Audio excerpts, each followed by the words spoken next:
Tema kiraverayli. Tamam.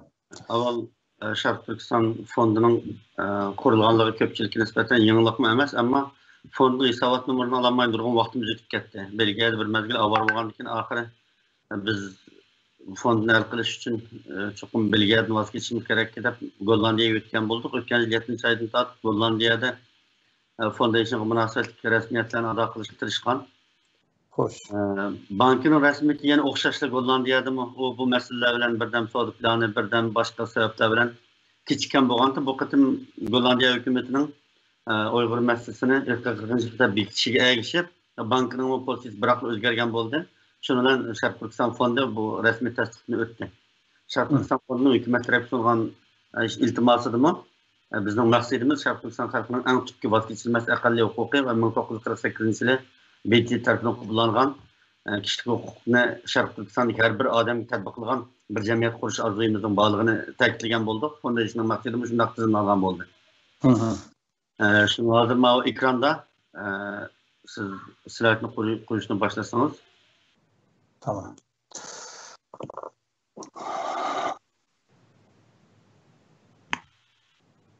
Ekran sal tushganda bo'lsa meni chiqib ko'rinmasam bo'ladi. Men ekrandagi ko'rinishlarni ko'rinsa. Unda bo'lsa, Osmon anglasa shu slaydni ham qo'yib beraylik, slayd qaratmay so'zlaydi. Slayd ovoz mening chiroyimda muhimroq hozir.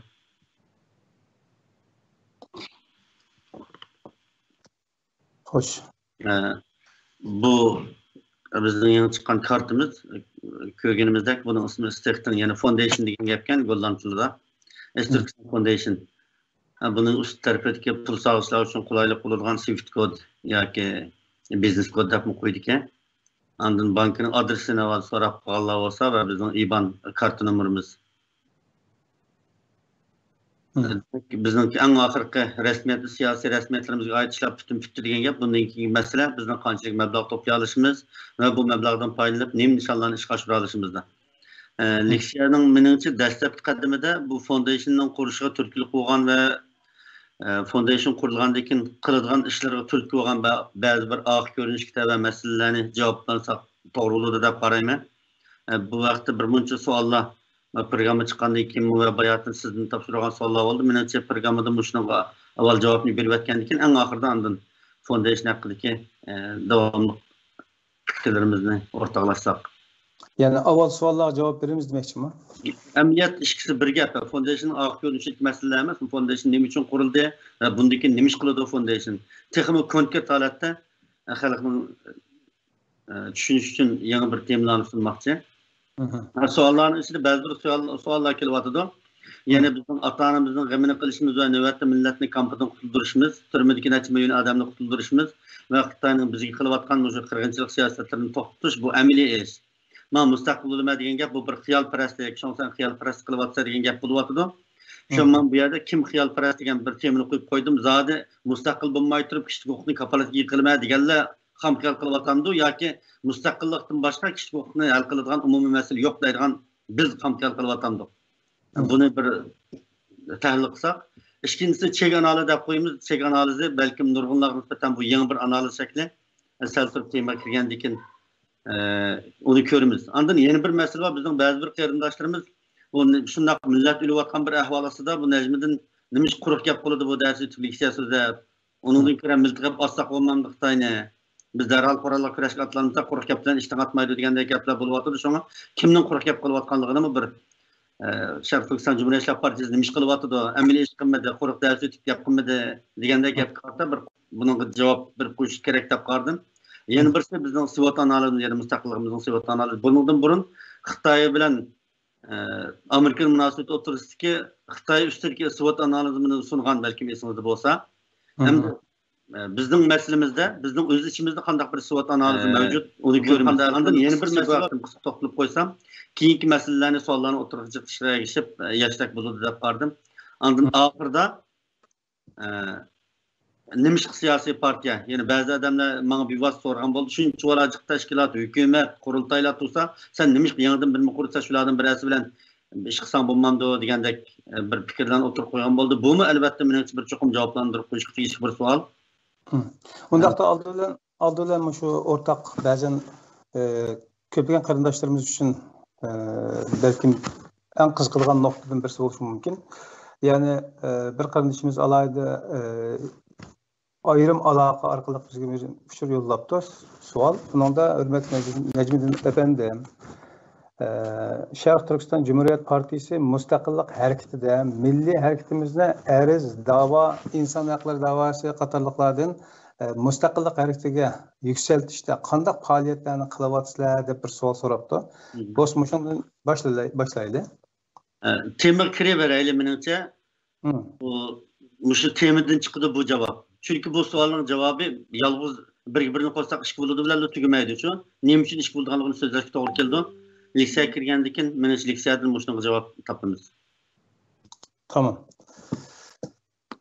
Undaqda leksiyani asos qilamdiq. Men slayd mangdirayman. Birinchi bet mushuk ekan, kim xiyolparast?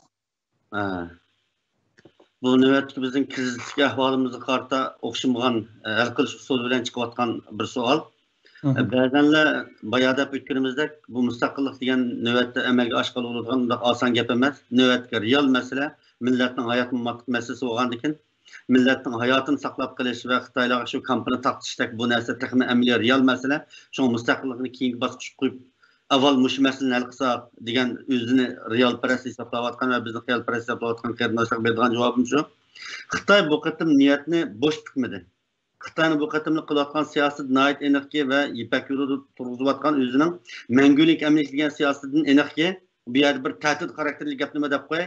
Xitoyning haqiqiy hujumi menchida boshlanmadi. Xitoy bundan qabiy harakatlarga o'tishi mumkin ikkinchi bosqichda.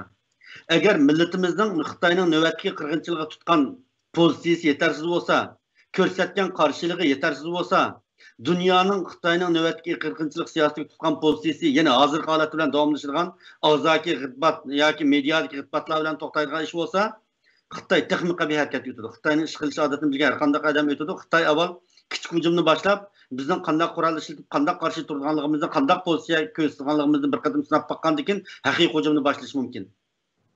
Şoňa hazır ata-anam xatirjam turyapdy, urug'im xatirjam turyapdy deganlar hamkor qilishimisin Xitoyning bu apti herkes oňşalmaydy. Hem programmalarymyzy anlap turyapgan Guňantyňdyk Uýgur sakçylamy bar we ýa-ki Uýgurça bilip turyapganlarmy bar.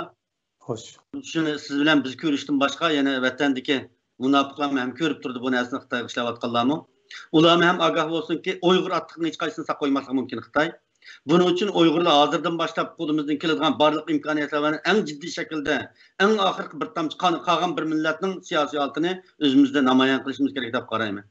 Şoňa bundan burun siyasi teşkilatlar qatnaşmayotgan, palan teşkilat qılıp oturýar dep xatirjam olturyapganlar endi uşunu bilmese, milletning aldida egir siyasi jinayatga ve iki dünýalygyny vayron qiladigan egir bir aqbat mubtala bolady dep qarayman. Endi bizni xiyalparast atganlarning nurgunlary navbatdagi milletning kapital ahwalyny, yani Uygurlarda pul yok. Aynı vaqt Yahudilarning dövlət quruğuna oxşaş. Və Uygurlarnınki fürsətini tutub turarlıqda küçümü yox, həm xalqara fürsətmi təqi Uygurlar Xitaylarning qolunda müstəqilligini tələb qıladigan bir halətə yetmidi. Yəni Amerikanın ondaq tayarlığı yox yoki. Şundaqla Uygurning iqtisadi məslisi, yəni iqtisadi qurulma və iqtisadi qurulmanı barlıq keltirgan xadimlar qoşunu yoki bular təqi yeterlik emas. Həm Uygurlar texnologiyada, maarif və başqa sohalarda mutlaqı dünyadaki başka milletlerle uğraşış özümüzün müstakil meselesini bir taraf kolaygan seviyeye yetkini yok. Şu an bu noktaya petkancağda müstakillik Uygurlarına nispeten naat jirak bir iş. Şoňlaşqa sen xiyalparast kılıvatsan ama bizim kampı taktığımız kendimiz mağı nakgap devatırda. Anda olsun ben onun bu sorapıqa hazır kadar bir adam oturup çıkıp özünün kampını kayıcısı bilen taktırganlığını, türmedik 3 milyon, 4 milyon kıyırdışımızın kayıcısı bilen azat kıldığanlığının planını oturup koyup baktım. Men eğitimenki bir milletning mustaqillikdan başqa chiqish yo'li olmaydi, mustaqillikdan başqa hayot yo'li olmaydi. Xitoylar 49dan hozir qadar Uyg'urlarga avtonomiya bir hayot yo'li bergan bo'lsa, u Xitoyning kuchlanib bo'lmagan va o'zini o'xshab bo'lmagan mezgili. Xitoy kuchlangan chaqda cho'shqiga tunguzga aylandigan, ojiz vaqtida chashqonga aylandigan bir millat. Xitoy hozir o'zini hatto Amerikada bu qatim alyaska yig'inida qanday pozitsiya tutganligini ko'rdik. Haqni qo'shtirmaydigan bir yetdi. Şoň Xitoyning qabilgining oldida Uyg'urlar navarda eng oxirgi bir tamchi qilini oturup taşlamaydigan bolsa, siyasetden jirak durman degan her bir Uygur Xitoyga yordam qilayotgan bo'ladi bundan keyin. Siyasatda amal ishkil narsa mavjud. Birisi hukmronlik qiluvchi, yana birisi hukmronlik qiluvchi qarshi turuvchi. hükümranlık kılgıçı boysunğanlarmı ve onun karşı tumuğuçularmı okşaş hükümranlık kılgıçlarının sınıfına tabi boludu. Gerçi onundan bəxtmən bulamızmı? Şoň Xitayning zulmüge karşı durmaslygynyň özü Xitayning zulmüge şerikleşi hesaplandy näwetki vaziyetde. Şoň bundan burun siyasetke aralashmagan we milletning siyasi takdiriga köngül berişinin özüni ep geçip akıl realparast adamlarmy aqluşyny beşini silkiwessinki bu ölüm ularny hiç qaysysyna ayap koymaydy. Şoň Xitayning hakyky hujum başlanışdan burun kimning realparastligini eniqlap biliş gerek. Biz mustaqil olmay turib mavjudligimizni saqlab qolamizmiki deganlar eng haqiqiy xiyolparastlardir. Aksi biz eng real holda tadbir tuzyapmiz va plan bilan harakat qilyapmiz. Şoň hazır biz ko'rsatgan texnologiya, ma'arif, fursat va kapital qatorliq masalalarning hammasi bu biz ko'rayotgan masalalar. Ammo bu real masalalarning o'zi emas. Undaqda bu krizisning oqida nima bor? Ikkinchi bet ko'rsatib bo'ldi. Dal shu yerda bir masala bugun yangilan Ahmadjon. Ha? Betni yangilan. Bak, ben bir şeyde bir narsa qistog'im keldi. Betni yanglab qilib. Dal mushu nimada hozir bu Xitoy nima uchun bizga mushu azobni seni bunda qijnaydi, azoblaydi degan savolni butun tashqi davlatlarning muxbirlari so'rayotdi. Ziyoli deyotganlar, siyosiylar deyotganlar va yoki o'zini aktiv faoliyatchi deyotganlarning ko'pincha har xil shaklda buni javoblayotibdi. Eng yaxshi javob berdim deb qaraydigan yoki kishilar mushu odam mushu javobni to'g'ri javob beradigan kishi deyadimning javobiga qarasam, Xitoyning bizning vatanimizda ilib borayotgan qirg'inchiliklarning oxir ko'rinishini yoki sababini bizning uning Ipak yo'liga, Xitoyning Ipak yo'liga to'sqinlik qilganligimiz bilan sharhlabdi-da. Aslida biz Uyg'ur xalqi yoki Sharq Turkiston xalqi Xitoyning hech narsaga qarshi turmadik taqa. Hatta qarshi lekin bu yerda Xitoyning bizning yo'qotishga maqsadi qarshi turg'ida kuchimizning borligidan emas. Unaqa yo'tkilib etmadik, ammo aslidan qabul qilinmaydiganligidan. Ya'ni bizning Ipak yo'li bahonasi bilan ilishtirilgan Xudoyim bergan shu yerdagi rizq va bizning oladigan foydamizga chidamaganligidan bizni yo'qotish qarori kelgan degan ko'z qarashni ilgari surayotgan birodarlar bor. Vaqt sizning ko'z qarashingizni olishimiz lozim deb o'ylayman. Avval shu birinchi betga aloqador bo'lganlik uchun qistirib qo'ydim. Agar keyin bu betlarning oxirida buning javobi chiqadigan bo'lsa, unda atlab o'tib ketamiz. Buningki javobini biz dastlabki programmalarimizni aniqlab oldik. Biz aşı zaminning qonuniy varisi bo'lganligimizdan Xitoy bizni o'ltirib yo'qotib o'tmoqchi bo'lyapti. Bu zaminni Xitoy o'zining qilish uchun biz u yerga taqashdik yana Xitoyga. Ya'ni Xitoy o'zining masalasini emas, balki tashqi dunyo Xitoyni parchalab o'tmoqchi bo'lgan vaqtda Tibetda yashayotgan Tibet xalqi va bizning vatanimizda yashayotgan Sharq Turkistonliklar, Uyg'ur, qozoq qatorliq yerlik millatlarning hammasi bularning dushmani bo'ldi. Balki ularning Xitoyga qarshi chiqishga kuchi bo'lmagan taqdirdami, sirtqi kuchlarga nisbatan bu foydalanadigan bir kuch. Mayli u yerda Uyg'urlarning hech qaysi Xitoydan ayrilishini istamasin, hech qaysi Xitoyga qarshi turishni istamasin, ularning zamindagi mavjudligi, ularning o'xshamaydigan tarixiy, o'xshamaydigan oq ko'rinishi, o'xshamaydigan madaniyatning hammasi Xitoyni parchalashga yetarli bir sabab bo'la oladigan bir yushurin tahdid bo'lsin. Xitoylar mana bu yushurin tahdidni yo'qotish uchun Uyg'ur tilida so'zlaydigan, qozoq tilida so'zlaydigan, qirg'iz tilida so'zlaydigan, umuman Xitoy madaniyatiga yot bo'lgan har qanday bir narsani yo'q qilib o'tmoqchi. Hatto biz tamoman o'zimizning tili va madaniyatidan ayrilgan taqdirdami, masalan biz ko'ryapmiz, Manjular o'zining tili va madaniyatidan tamoman ayrildi. Ammo xalqaro siyosatda hozir qadar Manjuriyaning mustaqillik masalasi tildan qolib qolgani yo'q. Demak, bir zaminning yana bir zamin bilan uzilkasi birgavd bo'lish uchun yolg'iz uyaning tarixining, uyaning tilining, uyaning etnik birligining yo'qolib ketishdan sabab bo'lmaydi. Balki shu yerda shu etnik birlikka gavda turayotgan etnik ong'i ega odamlar to'plami, ya'ni men Uyg'ur degan ong'i ega odamlarning bo'lishining o'zida bir yushurin tahdid bu. Ya'ni kelgusi Xitoyni parchalab o'tmoqchi bo'lib qolsa, xalqaro kuchlar bu chaqda Sharq shimollik Manjularni ayirib ketishi mumkin. U yer Manjular nufusining qanchalik bo'lishi qatorliq masalalar ancha muhim emas. Ammo rayonning tarixda Xitoylarning sadisi hisoblangan sirtlik rayon bo'lishi bu intayin halqiliq masala-ku. Shunga Uyg'urlarning Uyg'urib qilishning o'zida, ya'ni ashziminning qonuniy varisining bo'lishi va o'zman biroqorlik qilmaymi bo'ldi degan taqdirdami, ularning Xitoyga o'xshamaydigan oq ko'rinishi va Xitoyga o'xshamaydigan siyosiy jo'grafiyasi Uyg'urlarni mush o'limga rag'bat etadi. Ya'ni Xitoylar Uyg'urlarni uzilkasini yo'q qilib, bu zaminni abadiy aminlikka erishtirmoqchi. Tamam. Başka kuni boshqa temada buning munosabatli nimasiga ayrimlar to'xtalamiz inshaalloh. Men bu kaga yerimizda davom qilsam, kim xayol berasiz? Keyin o'taylik. Keyin tema. yana keyingi betga ma bir bet o'tdi hozir.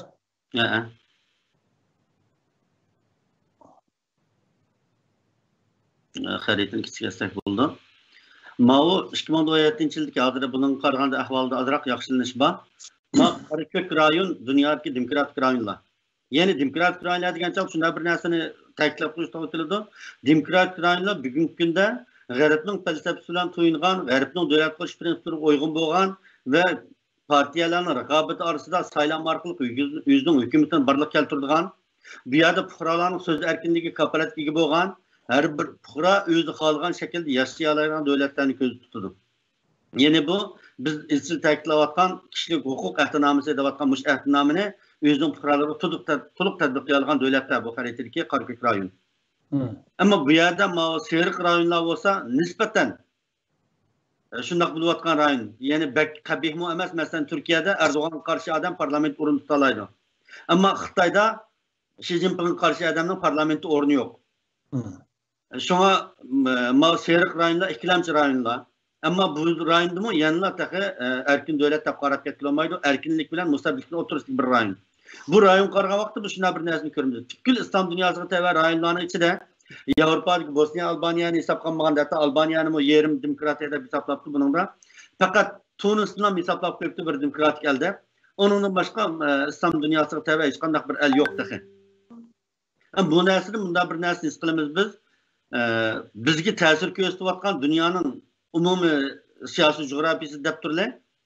G'arbning ideyasi bizga nihoyat kechikib kelganlikdan, shundoq G'arbning demokratiya ideyasi ta hozir qadar Uyg'urlarga rasmiy bir iqlim sifatida ta'sir ko'rsatib bo'lmaganlikdan navbatdagi bizning tashkilotlarimizda, navbatdagi bizning har qaysi hukumatlarimizda va boshqa siyosiy faoliyatlarimizdan inidimi ham Türkçe demokratiyanın nemegine, erkin dünyanın nemegine, erkinlik için kurash qiladigan toplumning qanday bo'ladiganligini farq etadigan bir an shakllanmaganlik. Bundaqcha aytganda, zamonaviy davlat qurish, ya'ni jumhuriyat qurish deydigan bu an g'arbda barliqqa kelgan. Uning oldida butkul insoniyat bir odam podsho bo'lib qayerga besib ola olsa, uning besib olgan odamlarning millatining nima bo'lishi, tilining nima bo'lishi, madaniyatining, dilining nima bo'lishidan qat'iy nazar shu bir odamning dini hisob qiladigan bir xil podshohlik tuzumida yashab kelgan insonlar. Hem de 18. asırlardan başlap insanlar bu halat to'liq xotim berib, rasmiy bir milliy davlat deydigan huquqni barliq keltirdi va fuqarolarning qonunlarga barobar bo'lishini, har bir fuqaroning qo'lidagi saylan bileti orqali o'zining hukumatini saylab chiqadigan jumhuriyat deydigan sistemni barliq keltirgan bo'ldi. Shunlashqa xaritadagi qora ko'k haqiqiy jumhuriyatlar va qora ko'k hisoblan bo'yalmagan, ammo jumhuriyat deb atalib saxta jumhuriyatlar deb turlar. Masalan, Xitoy jumhuriyati ve Kazakistan Cumhuriyeti, Katar Cumhuriyetlerini saklı Cumhuriyet deb qaraymiz. Yerim padişahlık tüzümdeki devletlerimdi bu. Bularda ba'zida milliy mustaqillik amalga oshgan bo'lsa, mutlaq Cumhuriyet to'liq amalga ish qilinmagan bo'lg'achqa, bu davlatlar nihoyat osonlar milliy mustaqillik krizisiga patadi. Biz bu yerda o'tgandek bir millatning krizisiga sabab bo'ladigan nurg'un omillar va buning omillarining orasidagi birisi bu millat tutishadigan xalqaro muhit ya'ni. Keyingi betga o'tsak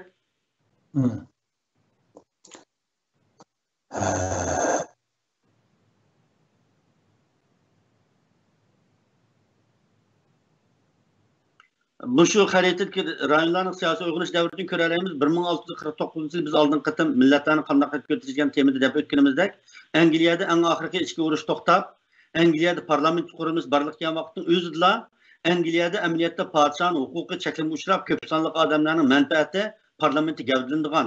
Parlamentda bir-biriga qarama-qarshi o'qitish kuchlar o'zaro birga mavjud tura oladigan holatni shakllantirgan. Bu holatni shakllantirgan mushkil holatni qabul qila oladigan qurilmani biz siyosiy uyg'unish deb qaraymiz. Aksicha ko'z qarashi o'ziga o'xshamaydigan har qanday odamni tip chiqarib yetishni o'ylaydigan bu qurilmalar siyosiyatdan mustabidlik hisoblandi. U uyg'unish aksida yotadi albatta. 1649 Angliyada bu ish yo'l qo'yilgandan keyin 1790 tunji qatim Federalistlar partiyasi Amerika'da kurulgan oldu. Şundan başlap Amerika'da bu köp partilik tüzümünün ki yeni iki partinin rekabet arkalık, hakimiyetin saylama arkalık barlık keltirdiğin. Yani bunun da Jefferson devirden başlap hesaplaş doğru keldi. Bir Türk'üm Amerika siyasetçilerinin fidakarlık bilen bedel töylüş arkası barlık kelgen bir demokratiya hukumu var. 1790'dan keyin yani 100 yıldan keyin qarsak Fransiyada haqiqiy bir siyosiy qurilma 1889 Fransiyaning büyük inqilobida Fransiyada haqiqiy tüzümde bugünkü bizde vatkan demokratiya ve cumhuriyetning sxemasi rasmiy sizilgan bo'ldi va Rosto umid qilayotgan, Montesquieu o'tirib qo'yayotgan, lok qatorliqlar tashabbus qilayotgan, fuqarolarning huquqi barobar bo'lgan va davlatlarning eng yaxshi boshqarilish shakli deyilayotgan jumhuriyat shakli shuning bilan tadrijiy dunyoga qarab kengayishga boshladi. Shuningdan uzun qolmayli biz qaraydigan bo'lsak, Gomindan ya'ni 1894-yili Havayda qurilgan shu vaqtda Chin sulolasining ishg'olida turayotgan Xitoylar Manjularning hokimiyatidan qutulish uchun o'zining milliy mustaqillik kurashlarini qanot yo'ymoqchi bo'ldi, ammo bular qanday qilishni bilmaydi. G'arbdan ilhomlangan va G'arbning jumhuriyat hukumidan uzuqlangan Sun Yat-sen qatorliq bir turkum ziyolilar, Lang Chichao qatorliq Xitoyning ziyolilari oxir bu buyuk planni o'tirib qo'yib Xitoy millatining soni jiq bo'lgandan keyin albatta uning ustini g'alaba qilib ketishimiz kerak degan bir siyosiy formula bilan tunji qatim 1894-yili Avstriyadagi Gomindan bayrog'i bo'lgan Gomindan partiyasini qurib chiqdi. Shu chog'da Chin sulolasining ichida bunday partiya qurish imkoniyati yo'qdi albatta. Agar bilib qolsa buni adab universiteti Chin sulolasi xuddi hozir bizning vatanimizning ichida partiya qurish imkoniyati bo'lmagan o'xshar. Shunga ular muhojiratda o'zining partiyasini qurdi, ya'ni Havayning Honolulu shahrida o'zining partiyasini qurdi Xitoylar. Endi undan keyin uzun qolmayli qarasak 1912-yili Xitoy o'zining milliy hokimiyatini tiklash nisb bo'ldi. Garchi bu tiklash Xitoyning milliy hokimiyatining shakli garchi Yuanshkaydek bir huquqni o'zining qo'lida tutib olgan bir odamning hokimiyatni ag'dirish shakli bilan ro'yobga chiqqan va keyin uning o'lib ketishiga ergishib tadriyolda markazga huquq to'plashgan bir qurilmaning vayron bo'lib ketishi bilan Xitoyda yerlik millatlarni boshqa turishni keltirib chiqqan bo'lsa-mu, eng oxirida bular nima qilib bo'lmasin, o'zida siyosiy qurilmani, siyosiy partiyani tushunadigan va shuni qabul qiladigan bir siyosiy to'plamni barliq keltirish uchun bir tuproq hozirlagan bo'ldi. Endi bu yerda mening bularni deb qilishim maqsad mushu mezgillarda, ya'ni 1649 nima ish qilyapti. 1790 ve 1889 demeye turli Xitoylar 1894 Tunç siyasi partiyasini qurgan vaqtda Uyg'urlar siyasi partiya degan tushunchaga ega to'q. Ve yoki 1912-yili Xitoylar podshohlik tuzumini olgan vaqtda biz podshohlik tuzumi bilan jumhuriyat tuzumining farqini o'qida qanchalik ziyolimiz bor atrofimizda. Bu yolg'iz bizning masalamiz emas. Ya'ni bu bayonda o'tganimizdek biz tava bo'layotgan siyosiy jo'g'rafiyaning. Ya'ni biz o'shaqda o'qishga qadam chiqarsak, bak chiqarib ketsak shu Qozonga, Buxoroga, ya bo'lmasa Hindistonga berib Kur'an yadlab kelishga adam çıkardıgan zamanımız seyahat kısak en büyük çoğurduğun yerimiz şu Mekke'ye varımız hem de. Bunun başka bir yere bağa adamımız mı köp yok. Demek biz uçuravatkan muhit, biz tevbe olan siyasi coğrafya, biz tevbe olan milli hukum ve siyasi anın kubul kılıç dairesi katarlık nesile bizi gıdıklaydıgan sırtkı dünyanı belgeleydi şu. Bizi gıdıklaydıgan sırtkı dünyanın en yamını şu Özbekistan kazanlı olan diken biz zamanımız dünyada şu elbette kazandı. Öktemizin ötkenliği ve Bukhara'nı kaplayan umumiyetini kubul kılırgan. Dünyada meşhur olan Bukhara uykusu var biz bilimiz. Hazır kadar ufuk adamını Bukhara hareketli de koyumuz. Bukhara'nın bu kadar devamlaşkan bu uzak uykusuga biz varis kılış koydu olduk. Şunlaşka bu bizden etrafımızda bizge tesir göstergen ve bizge bu G'arbning Cumhuriyet hukumunu, inkılap hukumunu, siyasi partiya hukumunu ekildiğin bir siyasi hava yaşamadık biz. Yani bizim ziyaliler katılımız ondak bir hava bilen uçuruş imkanı iyi bulmadı bu devirlerde. Hem onun da ikinci biz darmanlıkka Sovyet İttifakı arkalık, Ruslar arkalık bazı bir poşkin o diyendek bazı bir G'arb medeniyeti ve tevbe olan hukumlar bilen okuş nisp olgan bolsa-mu, Ruslar özünün hakimiyetini yani padişahını aldırıpla onu cumhuriyet tiklemesinden onuğa yani bir sosyalizm dep atalgan padişahlıkını tikledi. Yani bundaq aytganda Çar padişahını onu Stalinni tikledi de, o mu o'xshash shakli o'zgargan bir padişahlık mening nazarimda. Dal shunaqa o'xshashqa Uyg'urlarda demokratiyaga oid, inqilobga oid siyosiy tushuncha intayin ojiz bo'ldi. Bu yani muayyen etgan vaqtda biz yaşayotgan siyosiy coğrafyanın, biz tevbe bo'lgan medeniyetning ve biz tevbe bo'lgan butkul islom dunyosining o'rtaq duch kelgan taqdiridan bir parcha sifatida ve en chetda qolgan bir parcha sifatida biz bu ziyonni tortib kelyapmiz. Yani bundaq aytganda bizning hozir tortayotgan badallarimiz ve tortayotgan ziyonlarimiz ve bugungi bizning qulligimiz, siyosiy safarimizning tuyan bo'lish qatorliq masalalar hisobda butkul o'rta asrda davomlashib kelgan butkul islom dunyosiga tevbe bo'lgan, O'rta Osiyoga tevbe bo'lgan siyosiy qalaqliqning davomi bu. Yani bu bizning 600 yil, 700 yil dünyanın umumiy ahvolidan bexabar qolgan siyosiy ahvolimizning davomi. Yani bugungi mag'lubiyat bugunla boshlanmagan. Yani yıldız chunqur. Keyingi o'taymi? Bu meselenin yani krizisning yiltizi. Rot analiz deb qo'yamiz, yani yiltiz analizi. Bu yerda bir kichik bir tog' var, shimolimiz okeandagi. Bu tog'ni qarasak, üst tarafida uncha bola cho'ng bir tog' emasdek ko'rindi. Ammo bu tog'ning ostida g'oyatli bir tog' var. Şuna odatda muztaqlarning ustida laylab turayotgan muz qismiga qarab emas, balki buning tağdap atılışqa sebep bo'ladigan ostidagi muhim qatlamlarni ko'rishga to'g'ri keladi uchun bizning bayatın davatgan yeni bir millatning ma'rif aqidi qoldi, iqtisod aqidi qoldi, fan texnika aqidi qoldi degandek masalalar. Yani bayatın biz dastlab kim xiyolparast deganda o'tirib qo'ygan 4 masala, kishilar ko'rayotgan masalalar amaliyotda mustaqilning ustki qismidan iborat. Biz ko'ralar, ammo buning yiltizi nima desa, men Xitoyniki qarab baqaman. Men 1890-yili chiqqan bir asar ekan, Xitoy chiqatni yo'g'antayli temisini. Bu deydi, Gıming Minju Zhengdang da Li Yunji Chu deydi. Yani İnqilobiy Demokratik Siyosiy Partiyaning nazariy asoslari degan bir asar ekan. Bu Li Yunji degan Xitoyning asari ekan, bu 1920-yili qayta nashr qilingan bu asar 1890-yili qatim nashr qilinib. Ondan keyin to'liqlanibdi 1920 chiqqan vaqtda. Demak, Xitoylarning bizga qilayotgan hukmronligi va Xitoyning zamonaviy dunyoda siyosiy partiya orqali hokimiyat boshqarish, xalqni tashkil Yevropaning ziqayında qamati degan gap.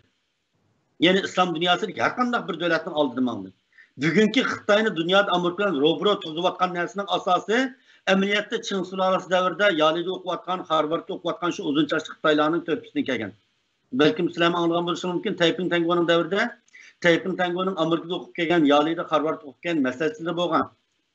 Gerçi o Taiping Tangoga yetakchilik qilgan Xun Shuchuan qatorliqlar uning maslahatini qubulqiroq darajada aqlga ega bo'lmagan bo'lsa-mu, ammo uning atrofida shu davrda, ya'ni 1860da Xitoylarning Amerikada oliy ma'rifdan tarbiyalangan, siyosatni biladigan, hatto planlashni biladigan nurg'un ziyolilar qo'shini borliq kelgan.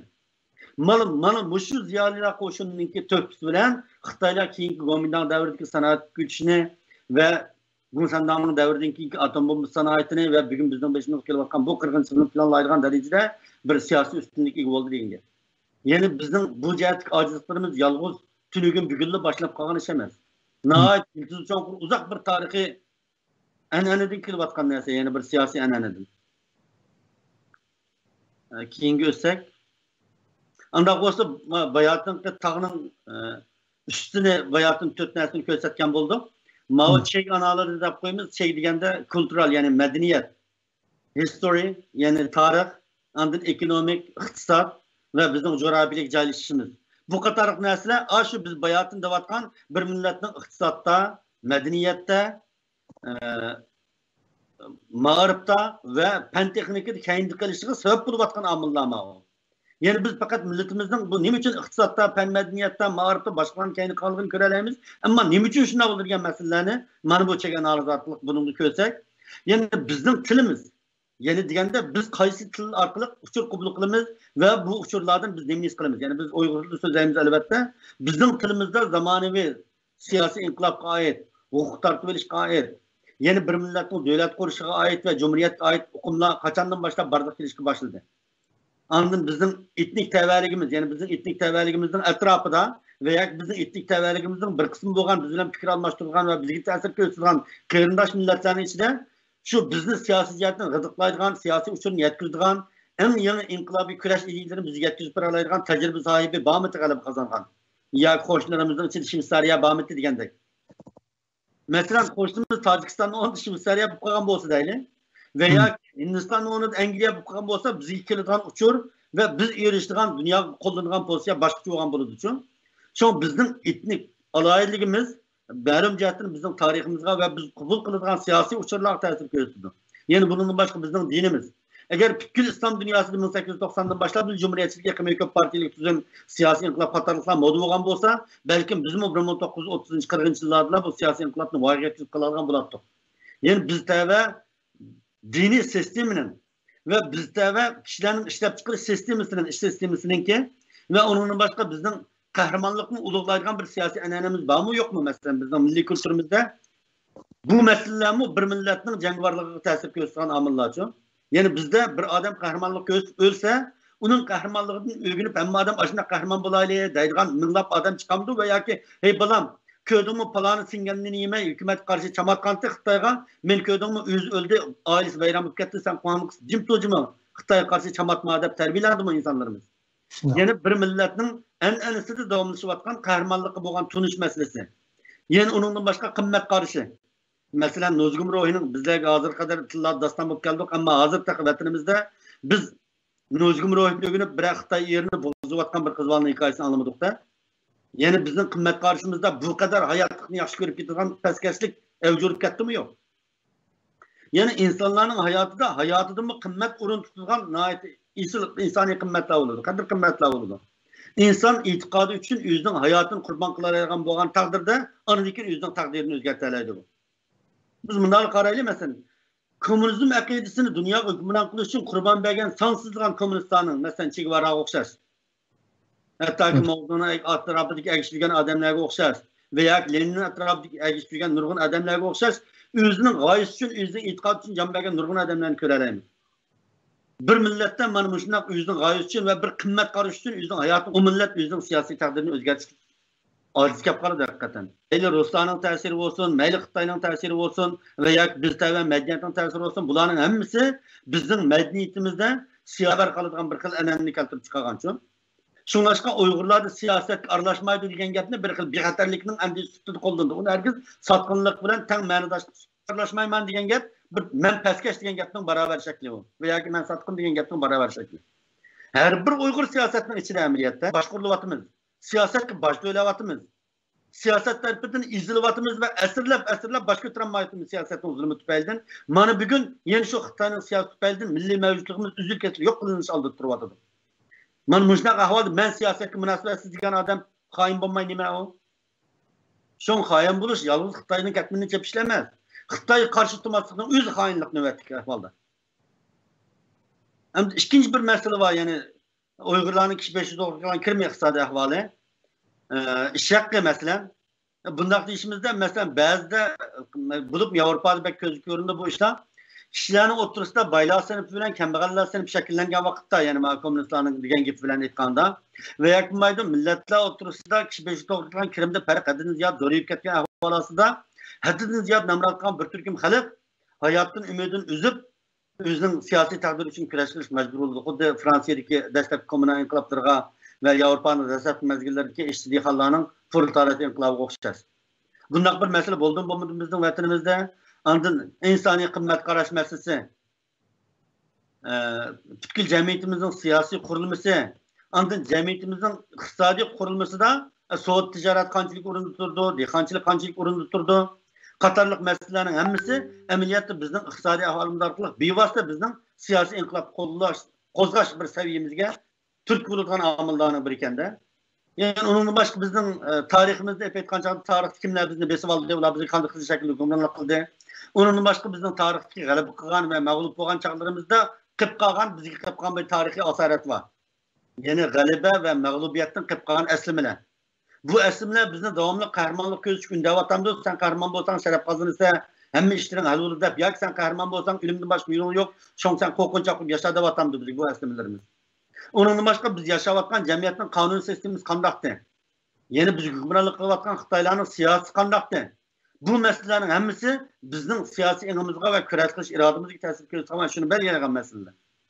Andın az taraflı coğrafilik meseleler bizden mesela dünyanınki herkes yerleri bilen bulup mu siyasi inkılap modu olan ve kişiler özünün gayesi için, iradesi için canını bireylerden bu siyasi iradenin ki bizden boğan arılığı kançılık.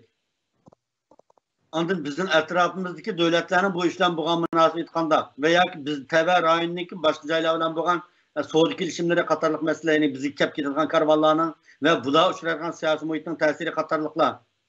Onundan başka bizim coğrafilik rayonumuzdaki çırmak tutan tört tarafımızdaki hoşnunlarımız.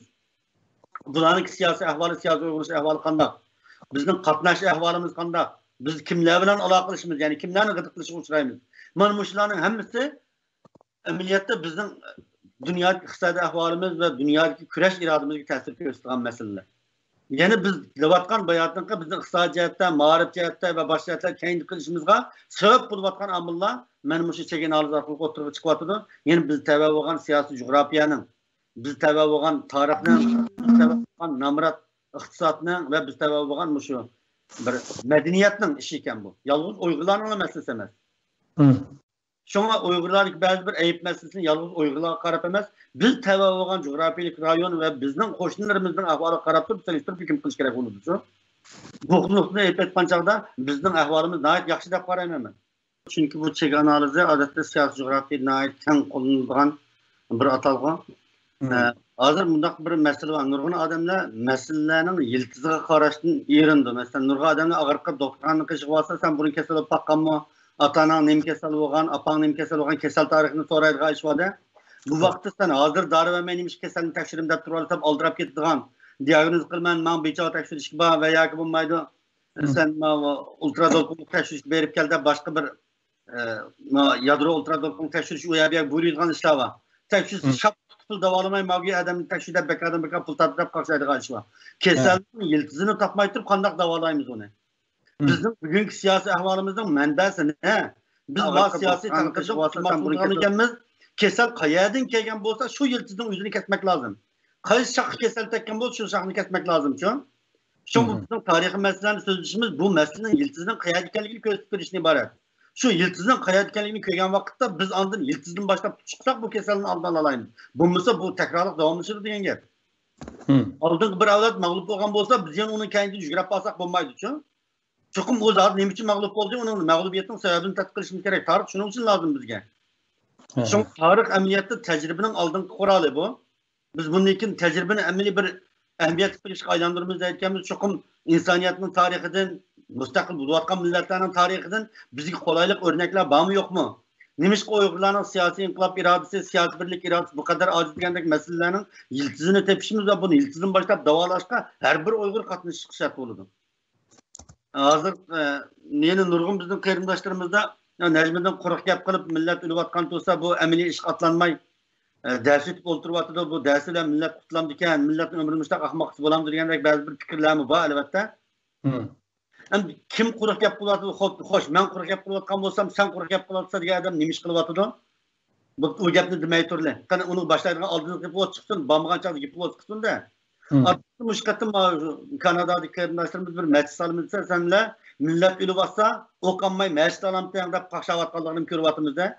Shu majlis salimizga qarindoshlar, sapning eng oldingi qarindoshlar namoyish bo'lsa, siyosiy inqilob hamma bo'lsa, senlar o'qaladigan pulni majlisga zoy qilding deyotgan odamlar nega odamlar kimlardi ular? Agar ularning majlis ilishtirma ahamiyatli bir programmasi o'tirib qo'ysin, ammo o'zining programmasi yo'qdir, programmasi bor kishilarning programmasini quruq gap deyish bu pishniqorlikdan boshqa narsa emas deb qarayman.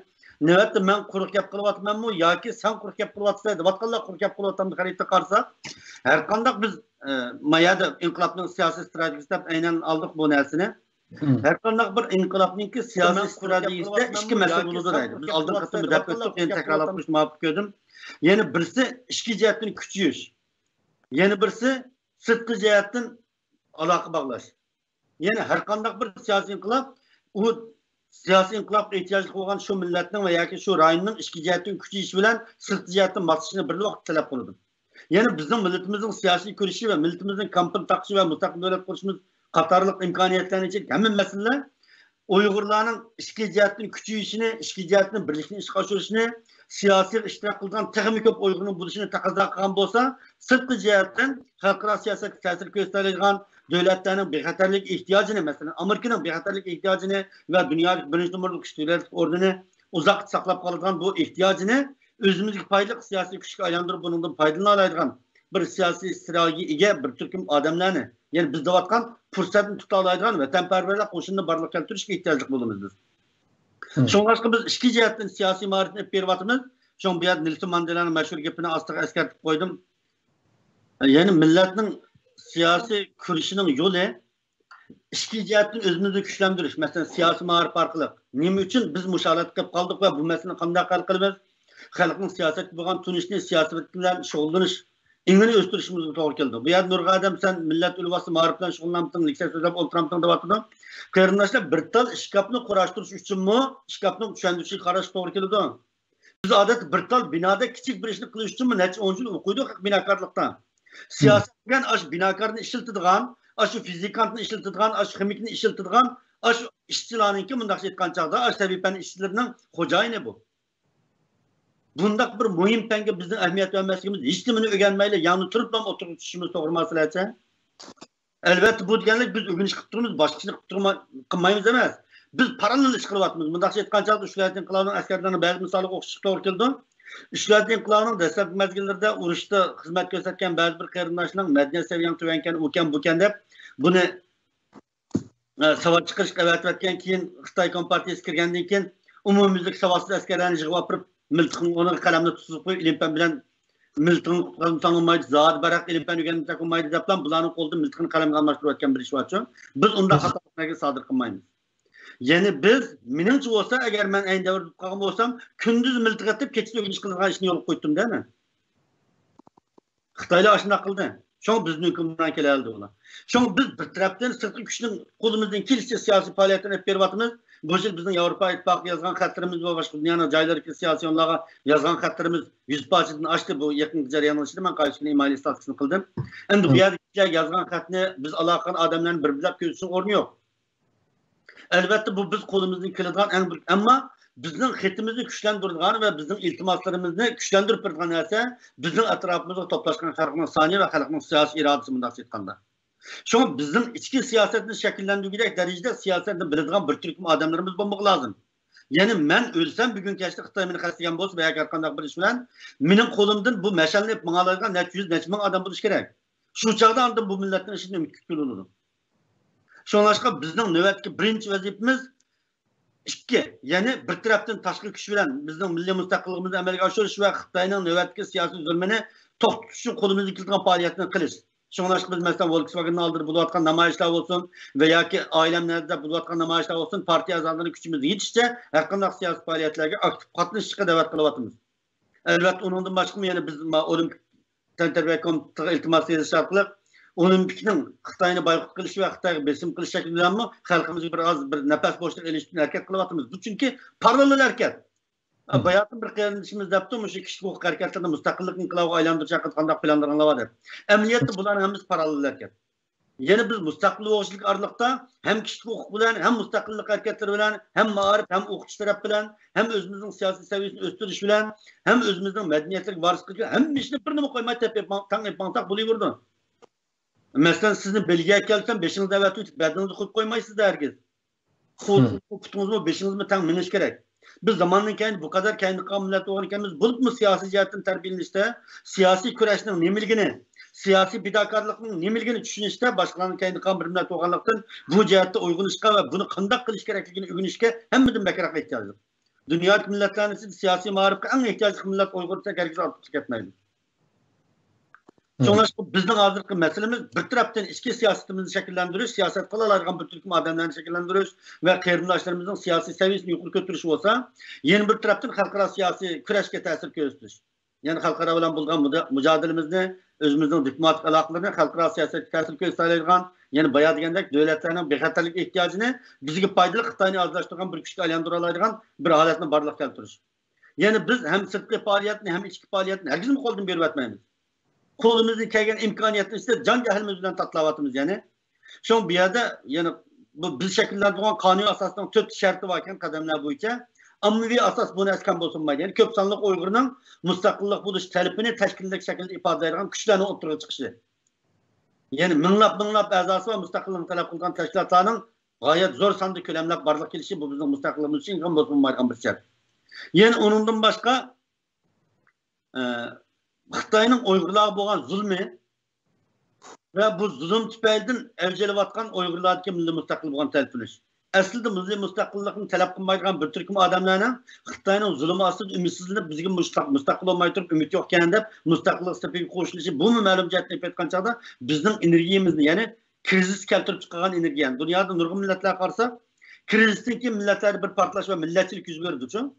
Xuddi bir dunyo urushidan keyin Germaniyaning mag'lubiyati İkinci urush mezgil Germaniyaning nasligini keltirib chiqqanga o'xshash, muayyan bir krizis va mag'lubiyatdan keyin, bo'libmi ittiq qirg'inchilikdan keyin u millatda uning aks holda oshqin ideyalar paydo bo'lishga boshlaydi.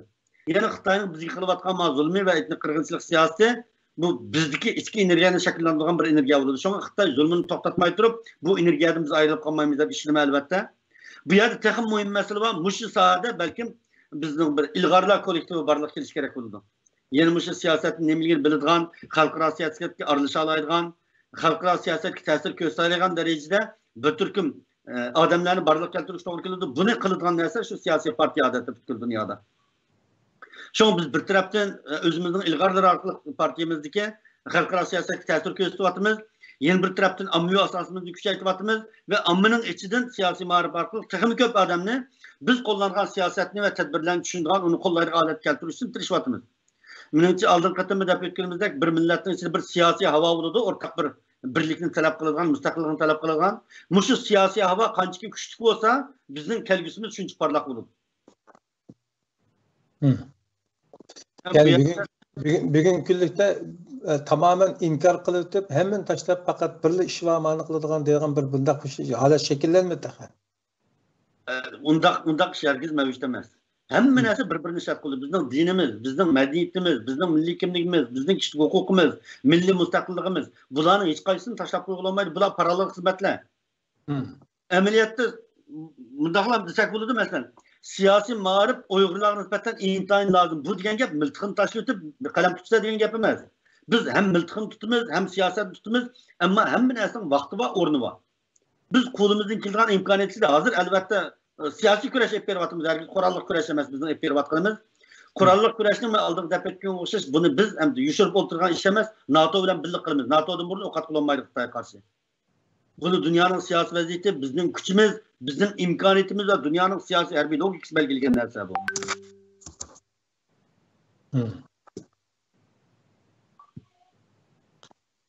Keyik bey değil mi? Ha, keyik bey kötüyle. Bu yerde bir virtual setup mavu aldın katım bu misalga yaptım. İtalyanın ki Rem'de kurulgan bir küçük Malta çağındazlap olgan bir devlet var. O devletin hiç qanday zemini yok ama 300 mingdan ortiq azası var deb o'tgan bularning ayrim pasportlarim bor hattoki. Ham unga o'xshaydigan davlatlarni biz virtual stataymiz, ya'ni uqum davlati. Bu yerda manda bir narsa bor. Millat mustaqil bo'lishdan burun mustaqil millatlarni bo'lishga tegishli siyosiy safani hozirlagan bir turkum odamlar qo'shilib bo'lishi kerak bu millatda. Bu millat mustaqil bo'lgan taqdirda masalan Afrikadagi ba'zi millatlarni misol qilaylik va yoki Papua Yeni Gine'deki devletlerini misal alayla, o devletten kişiler çekinip gitmez davatkan vakitte o devletin adamları işten geçişini bilmeyken, devletin bak kuruşunu bilmeyken mezgil.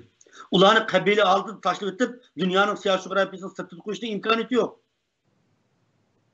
Demek bir milletin içinde oygangan bir türküm adam bulmasa ve siyaset nudini çıkarırken bir türküm adam bulmasa siyasi fırsat kelgen takdirde mi o millet özden takdirden usul hüküm çıkış aciz kılıdı.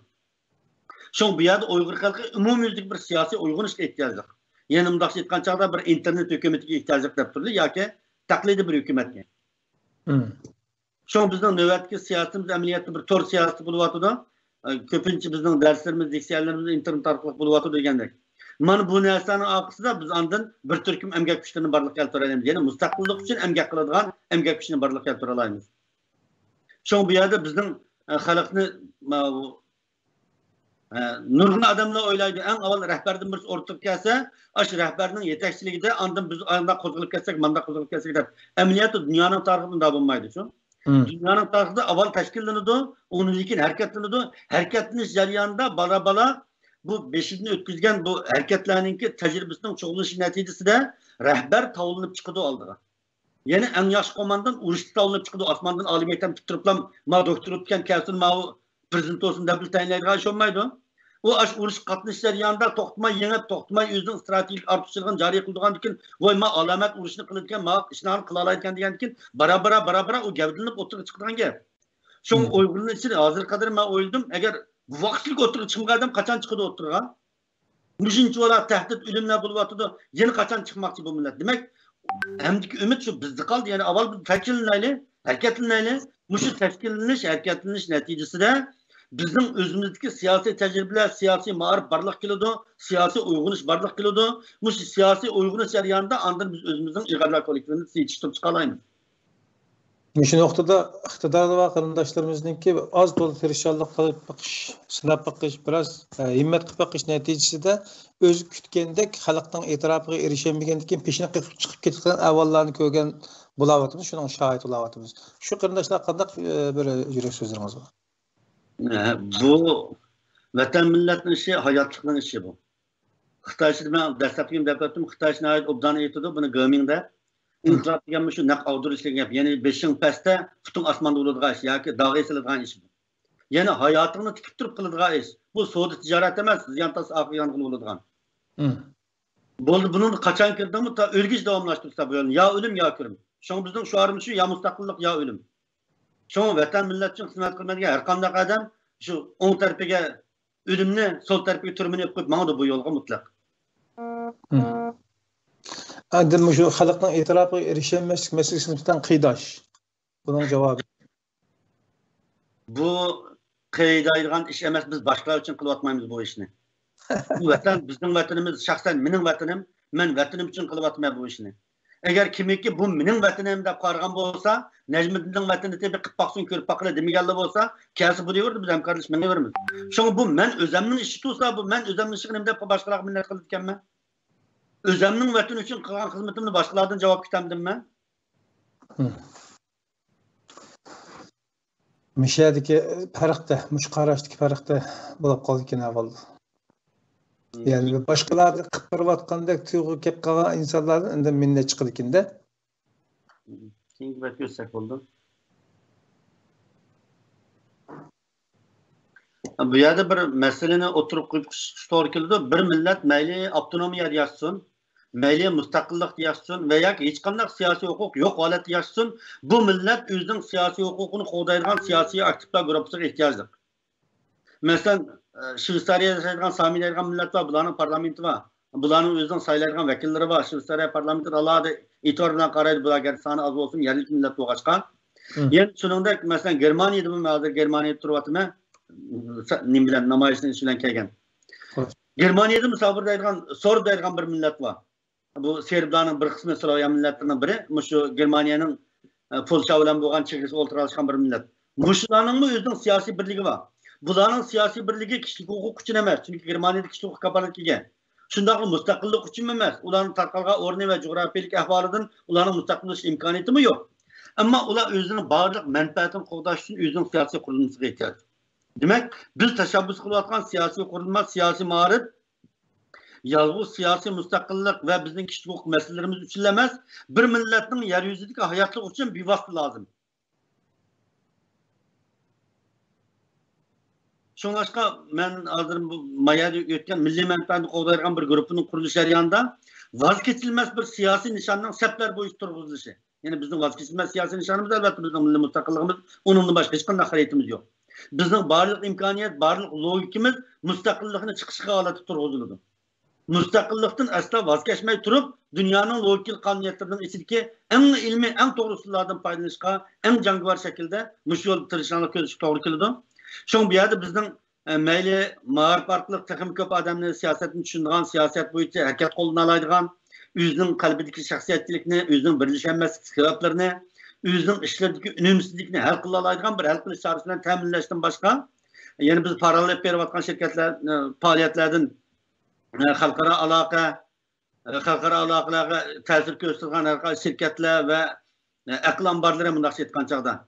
Ve bu halkara alaka täsir göstergen parlament azalary ve bir türküm siyasilerle bulgan alakamız elbette bu bizim paralel hizmetlerimiz.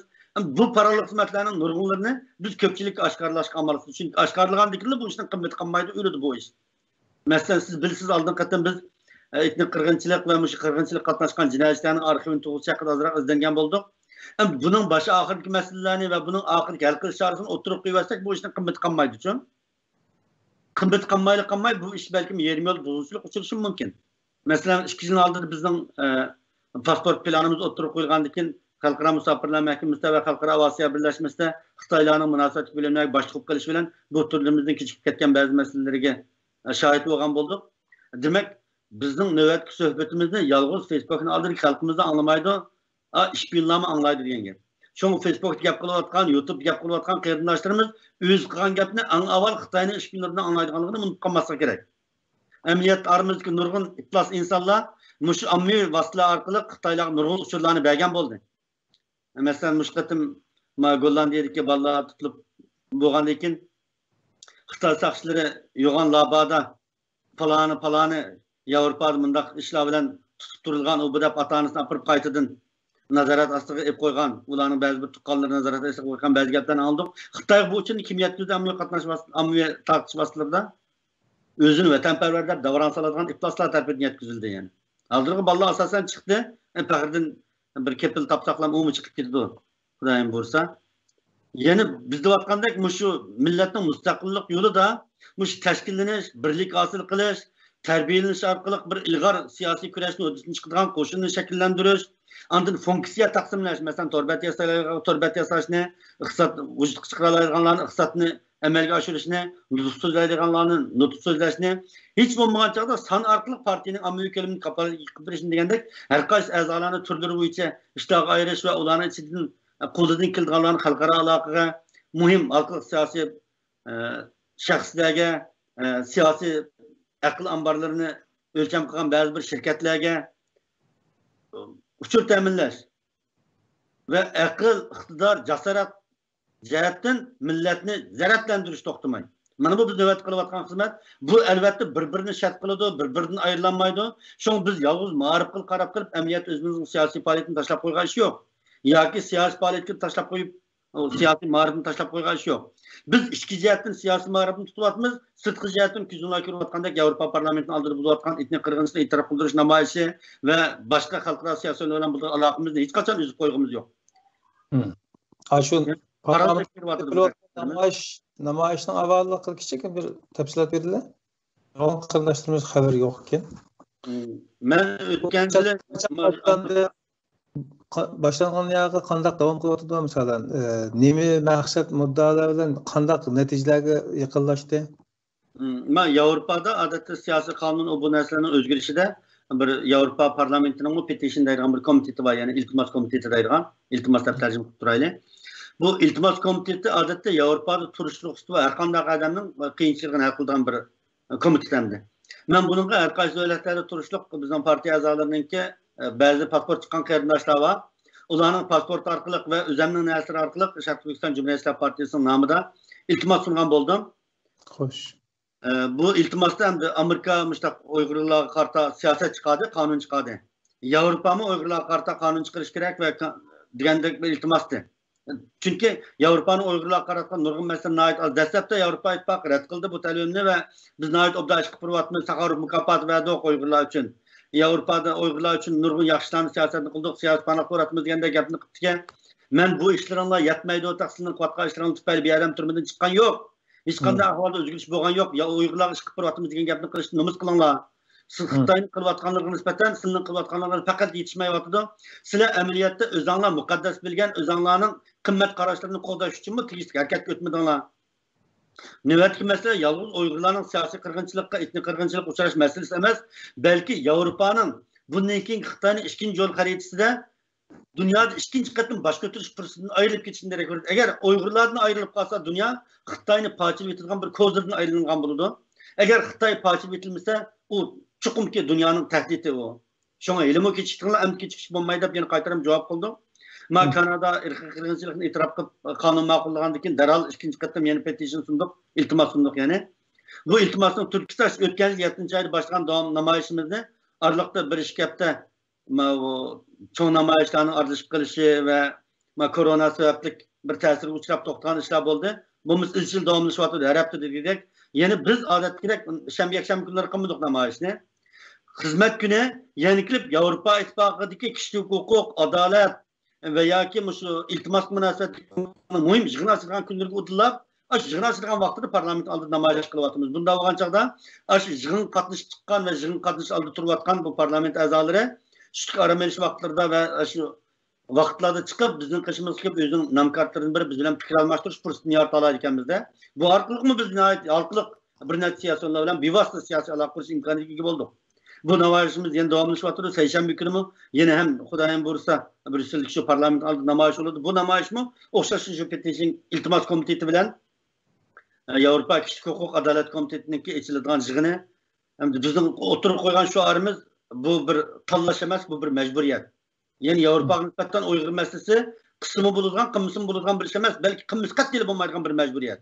Agar Uyg'ur masalasi avval chiqarmasa Yevropaning qimmat qarshi uzil kesil mag'lub bo'lib qolmay, Yevropaning butkul Afrikadagi savdo sanoati, iqtisodiy manfaatlari va butkul savdo bozori hatto mahsulotlarining bahosi va dunyoning hozirgi Yevropaga tava bo'layotgan bir iqtisodiy sektorimiz uzil kesil vayron bo'lib ketdi deb tushuntiryapmiz.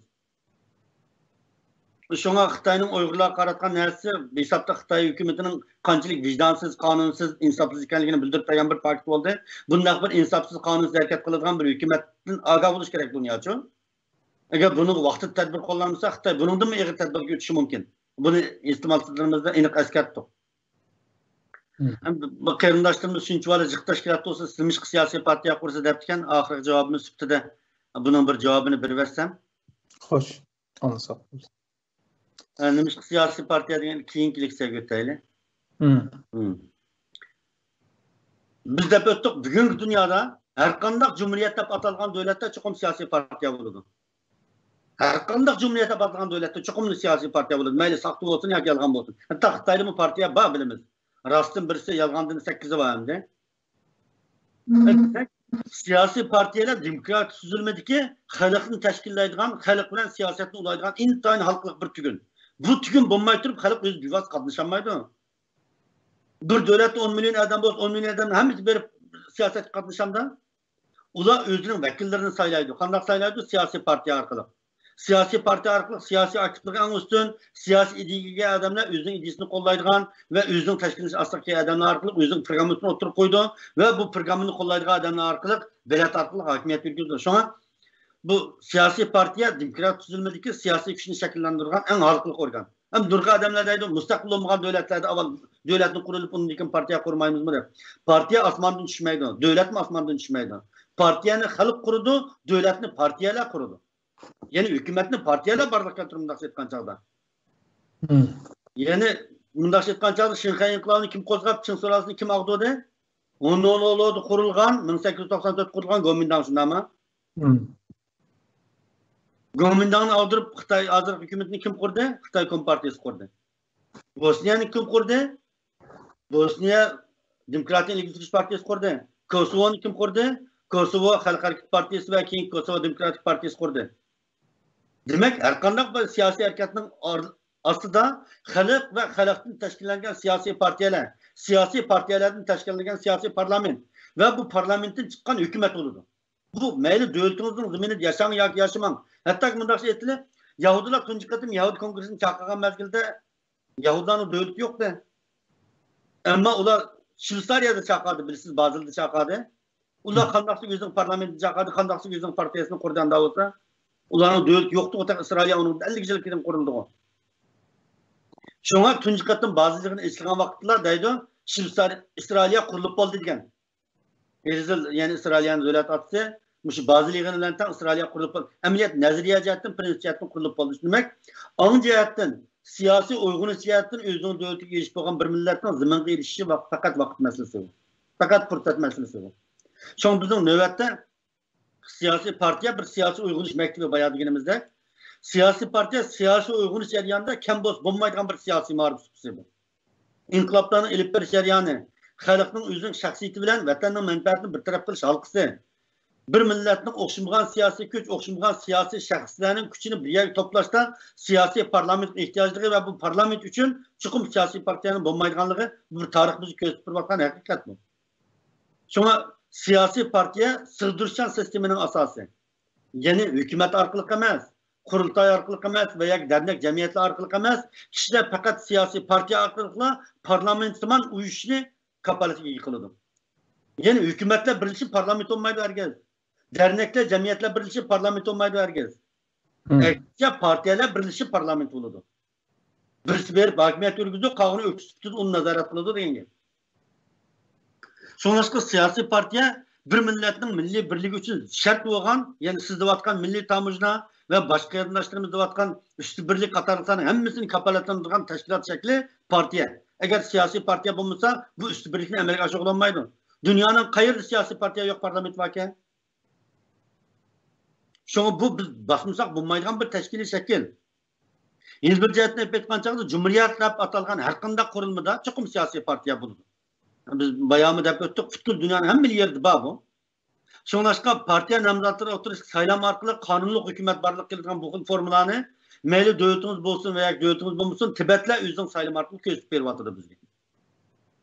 Emniyetli siyasi partiyeler ve siyasi partiyelerinin milletin siyasiyetine uyumsuz yetekleş kurulunu hiç kim red kılamaydı. Kim gütmeyle?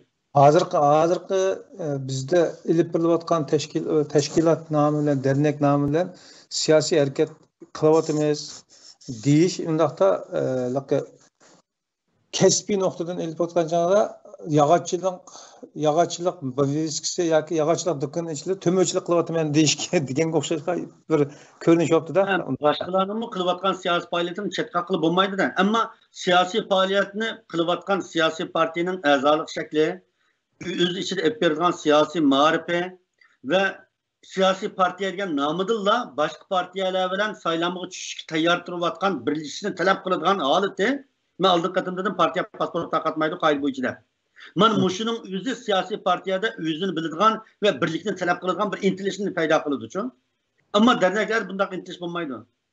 Derneklar birlashmasimi, uni zo'rlamaydi, ularning qurilmasi, ularning eti va yoki ularning shakli, ularning boshqalar bilan birlashishni talab qilmaydi hargiz.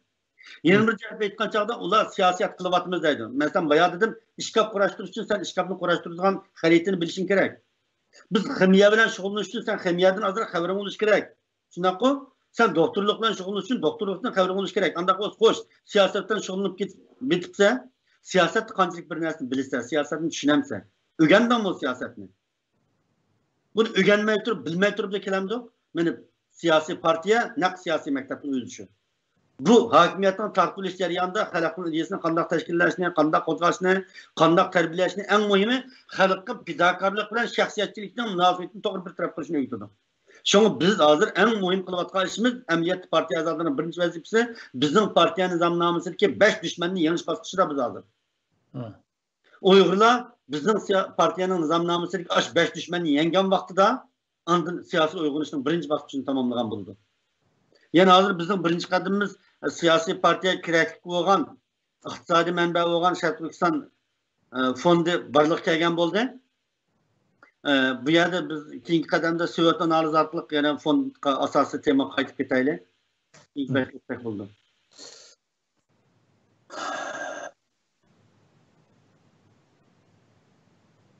Yani Söğüt analizini nurgun adamlar okudu hazır bir sürü. Okudak yapqıl deb yazıp koydu. Söğüt analizi yani Söğüt tahlili deb koyumuz. İngilizce artıqçılık, acizlik, fursat ve tehdit degan 4 türden tuzilgan bir gap. Har qanday bir ishni amalga oshirishda yoki har qanday raqobat yoki planga munosabatli bir ishni amalga oshirmoqchi bo'lsak, mana shu ortiqchiligim nima, ojizligim nima, fursat nima, tahdid nima, shuni aniqlab turib, shuni tahlil qilib turib formulab tuzilgan bir ish shu bu. So'nglashqa bizning ortiqchiligimiz nima bo'lsa, bizning ortiqchiligimiz biz vatanning egisi. Ondan uning keyin ortiqchiligimiz bizning vatanni qutqarish irodamiz bormi yo'qmi? Bizning planimiz bormi yo'qmi? Masalan bo'lsa, bizning irodamiz bo'lsa, bu bizning ortiqchiligimiz. Bizim planımız olsa bu hem bizim artışlarımız. Yani bu yerdeki sual artışlarımızdan qanday faydalanamiz. Yani biz vatanning egiskenimiz hoş, bu artışlarımızdan qanday faydalanamiz. Andan bizning acizligimiz nima? Yani acizligimiz deganda bir millatning kuchayışı, uning birligi orqali amalga oshgan bo'lsa, bir millatning ojizlishi, o millatning parchalanishi orqali boshlandi albatta. Qarqallarmi ichki parchalanishdan ojizlashishga boshladi, bilimiz. Köktürklerime aynı vakit Köktürk'ün birisi çıkıp parçalandığı için acizlap gitti. Xuddi shunga o'xshash bizning parçalanishimiz, bizning ojizligimizning sababi anda bo'lsa, bizning birligimizning yo'qligi ojizligimiz ekan, planimizning yo'qligi ham bizning ojizligimiz ekan, jasoratimizning yo'qligi bizning ojizligimiz ekan, sapoyimizning tuvanligi bizning ojizligimiz ekan, iqtidorimizning tuvanligi bu ham bizning ojizligimiz ekan. Anda bo'lsa bu ojizlikni qanday qilamiz? Siyasi partiyada bizning ilib berayotgan siyosiy ma'rifimiz bizdagi birlikning bo'lmasligiga xotim beradigan bir qurilmani ko'pchilikka singdiryapmiz partiya a'zolari orqali. Bizning plansizda altımız xotim berib plan orqali ilgilaryapmiz. Biz jasoratimiz orqali sapoyimizni, iqtidorimizni o'stirishtirishimiz. Ya'ni biz kamchiligimizni, ojizligimizni yengishtirishimiz. Ortiqligimizni joriy qildirish bilan birga. Ondan Xitoyning ichki jihatda yuz bergan masalalarimiz oldin qatim Xitoyning haqiqiy SWOT analizini tepkili to'xtalgan olmasdan yine qayta tekrarlashning o'rni yo'q. Sirtqi jihatdan qanday tahdid duch keladi va uni qanday ilgari surgildi, bu tahdidni biz qanday paydo qila olamiz va Xitoyga keladigan bu fursatni biz qanday qilib o'zimizga keladigan bir fursatga foydalana olamiz. Xitoyning ichki tashqi jihatdagi ag'dirilish xavfiga duch kelishdagi bu fursatdan biz qanday foydalanamiz? Ya'ni bu fursatdan foydalangan kuchni biz qanday barliqqa keltiramiz? Albatta bu biz tadqiq qilgan masala shu. Şu bizning bu fırsat tutsak ahvolimizin bulmaslığı bu xatarlik iş bu. Yani nöbet en çok tehdit Uygurlarning Xitoylarda kompartiya zikrab demokratiya barliq kelgan ve xalqaro jamiyat Xitoyga aralashishni boshlagan, hatto qurolli qo'shin Xitoyga kirgan taqdirdami chet ellik Uygurlarning siyosiy birlik saviyasi, sifati qatorliq masalalar bilan vatanning mustaqilligiga to'p qo'shilak bir holatni hozirga olamizmi yo'q? Mana bu Uygurlarning vijdonini qilib qolgan amonat masala. Buni men bir odam hal qilolmayman hargiz. Eğer köp sanlık Uygur siyasi cihetten teşkillenişinin, siyasi cihetten güç hasıl kılışının intiharın tehrizliğini hazırdan başlayıp siyasi mağaripte özümüzün terbiyeleşmeyen bile halkırada ip verilgan siyasi küreçlerdeki kolumuzun kilişçi katmışını özümüzü perizde bilmeyen olsak bu tehdit elbette yığılışıdır. Şarkı Türkistan Fondu Muşu meselelerini hal kılış için kuruldu. Yani Muşu vatan arasının aslında. Kingibet gösterek buldum.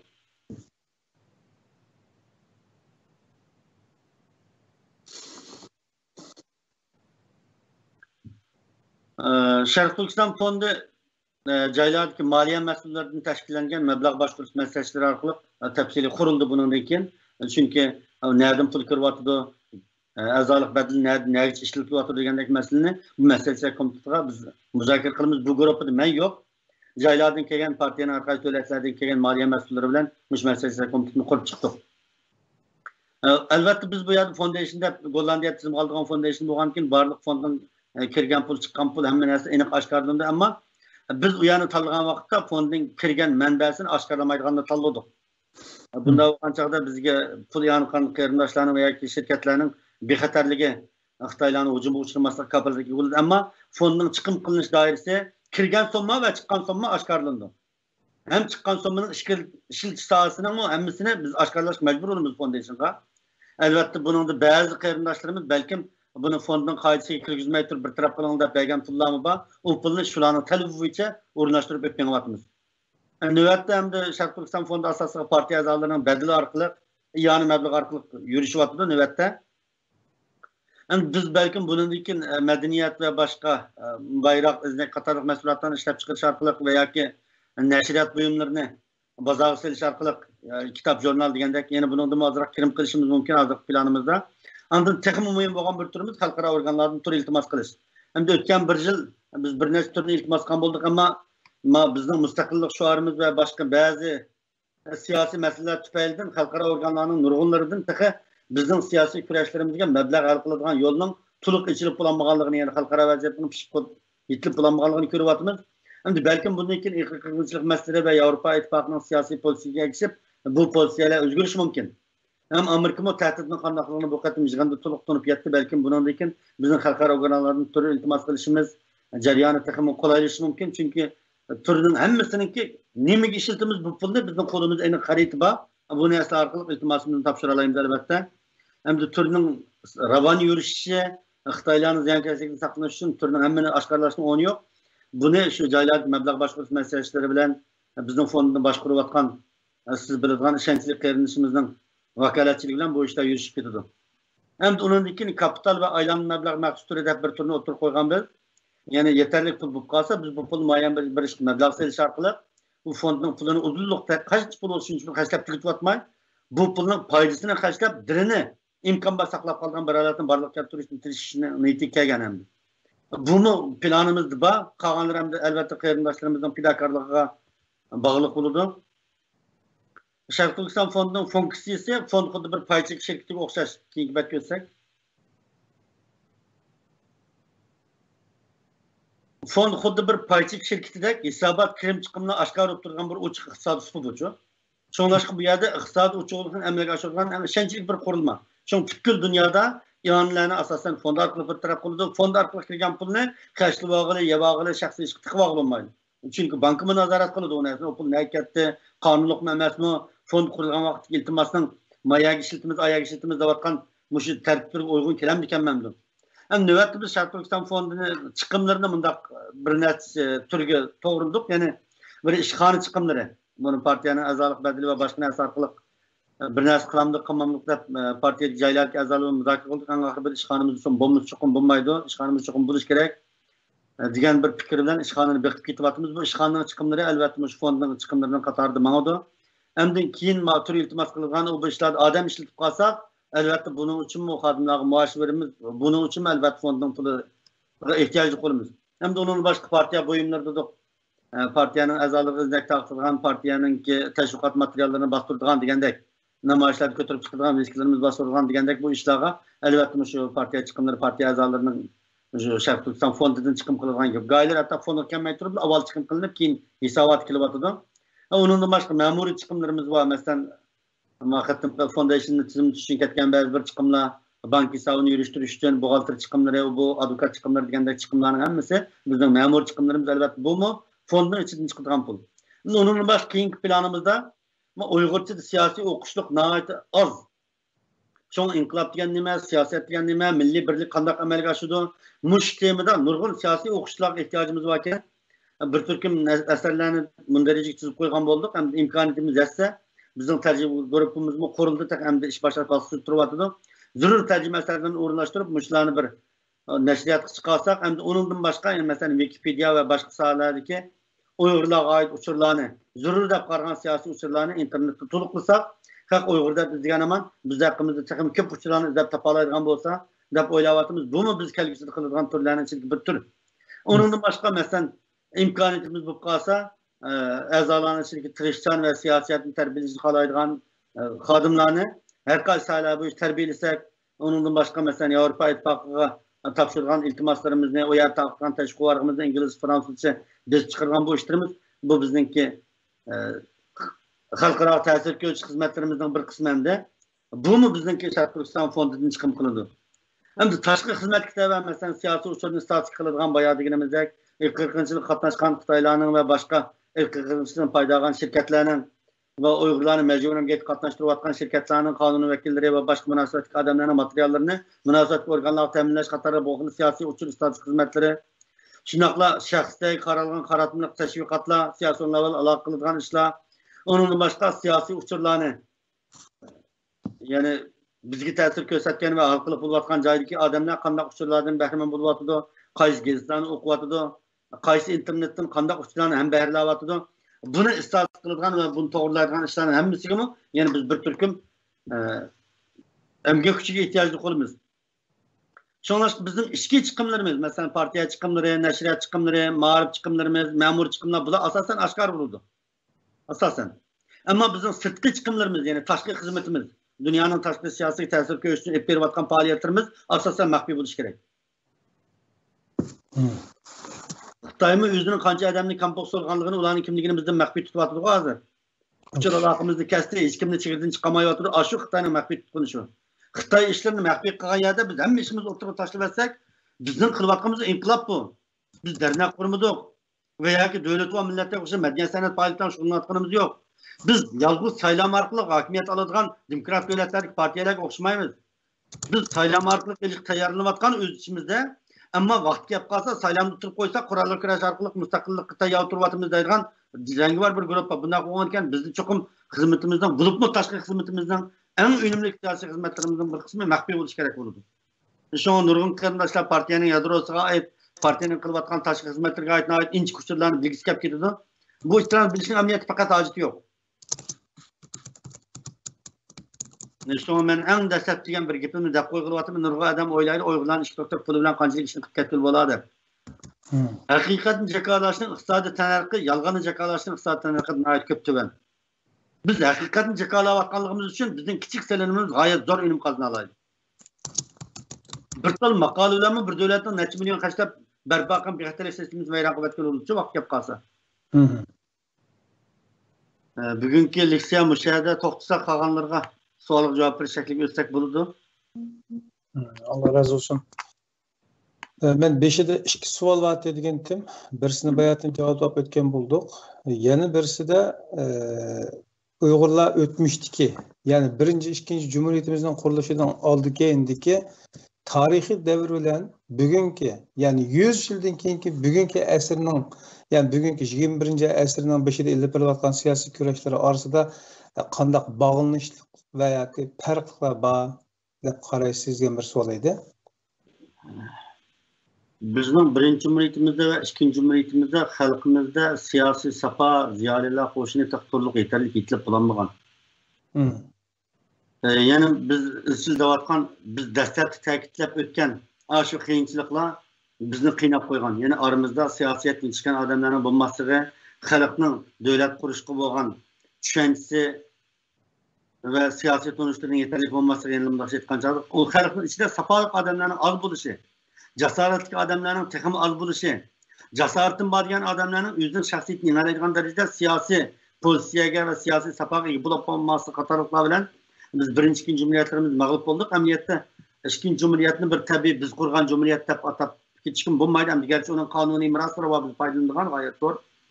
Chunki bu texmi muntizam, texmi uzoq mezgil davomlashgan muntizam armiyaga bir jumhuriyat o'g'ashga, garchi uning qurilishida biz ikkilamchi rol o'ynab qolgan bo'lsakmi, uning biz varis qilgan nurg'un tarixiy meroslar bor. Ham buningdan biz oladigan tajriba saboq, bu yerda bir turkum vatanparvarlar qo'shini bo'lmasa, bir tal ikki tal odamga tanib inqilob qilib oxirini chiqarib qo'ygani bo'lmaydiganligini o'rgatadi bu bizning tarixiy meroslarimiz. Yana bir jihatni aytgan vaqtda xalqaro fursat bilan va bizga ta'sir ko'rsatadigan xalqaro kuchlar bilan yaxshi bir siyosiy aloqa qurilmagan vaqtda yolg'iz xiyolning ichidan chiqmay turib davlat qurmasakmi, o'zimizning kuch orqali bu ishni qilib olmaydiganligimizni bildiryapti. Ayni vaqtda Shinsayning Majuyining kuchiga boqqan chog'da hozir Xitoyning kuchi misli tasavvur qilasiz, mislsiz darajada bir kuchli. Ammo biz Xitoyning qarshisida kuchlar bilan yaxshi hamkorlik o'rnatishni bilish uchun bu yerda siyosat deydigan bir atalg'uning imkoniyat ichidagi amalga oshirib bo'ladigan eng yuqori manfaatni qo'llash texnikasi ekanligini tushunishimiz kerak bo'ladi. Shu imkoniyatimizdan halqagan yo'g'on narsaning gapini qilish bizga ziyon soladi, u siyosat emas, balki qapoqlashga hisoblanadi. Buni xalqimiz cho'qim qabul qilish shart.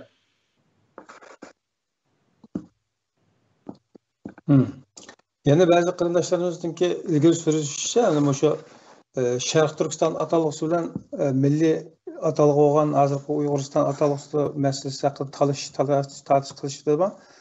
Sharq Turkiston deymisak, ichki ziddiyat paydo bo'lib chiqadi. Sharq Turkiston desak, tashqi ziddiyat paydo bo'lib chiqadi. Uning uchun bo'lsa shu eng qisqa muddatda birlik kelib, butun Sharq Turkistonliklarning bugungi real vaziyatiga uyg'un shakldagi bir nimaga izohatga o'rtaq bir nuqtaga kelib turib, xalqaroga va xalqimiz ichiga o'rtaq bir chiqish yo'lini qiladigan, ya'ni muvaffaqiyatli bir chiqish yo'lini ato qiladigan, shu ism jidildan qutuladigan, ichki va tashqi g'amdan va ichki ziddiyatdan qutuldiradigan shunday bir strategiyani o'rtaga e'lon qilib chiqish lozim edi degan taqozolar bor. Sizning balki bu vaqtda o'ylaganlaringiz bo'lishi mumkin. Buni atamızı okudan çıkacağımız tokadan deyimiz. Hoş. Hem de bundan aytgan vaqtda hem de bazı qarindoshlarimiz xalqaro vaziyatdan taqib bizga shart kelib, sen ma davlatning nomini mandaq deb atsan, andan boshliq qilamiz deydigan ish bo'lsa, darhol kelamiz shu nomga. U nomning nima bo'lishidan qat'iy nazar Tarim Cumhuriyeti olsun, Maliyatdagi.